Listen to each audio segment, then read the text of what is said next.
মানে বাংলাদেশে কিন্তু এখন পর্যন্ত যে মানে পেছনে আড়ালে যে যাই বলুক না কেন অন স্ক্রিনে সবাই স্বীকার করতে বাধ্য যে বাংলাদেশের নাম্বার ওয়ান হিরো হচ্ছে একদমই, শাকিব খান। হ্যাঁ। একেবারে তাকে কেউ বিট করতে পারেনি হুম। কোনোভাবেই, তার পপুলারিটি, তার জায়গা, সবকিছু। তাহলে এখানে কি কিছুটা আফসোসের জায়গা রয়ে গেল যে সমসাময়িক সময়ে তুমি কাজ করছো এবং তোমার সময়কার নাম্বার ওয়ান শাকিব খান, তার সাথে তুমি কাজ করতে পারছো না? না, আমার আফসোস হয় না। প্রথমত কথা হচ্ছে আমার বাবা একটা কথা বলে যে এখন যারা মানে আমার বাবা সবসময় মানুষকে এই কথাটা বলে। প্রত্যেকটা নায়ক যখন বাবার কাছে সেটের মধ্যে আসে যে আঙ্কেল আমাকে একটু টিপস দেন, কি হয়েছে এটা এটা সেটা।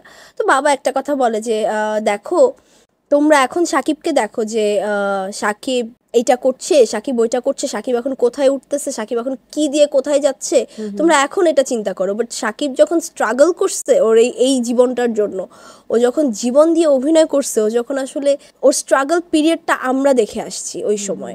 সো ওই সময় ওর কষ্ট দেখি আমাদের মনে হয়েছে আজকে ও যা অ্যাচিভ করেছে এগুলো সব ওর নিজের দমে অ্যাচিভ করেছেন, এগুলো ও ডিজার্ভ করে। মানে এর থেকেও বেশি কিছু যদি হয় সেটাও সে ডিজার্ভ করে, তার কারণ তার স্ট্রাগলটা এত বড়ই ছিল।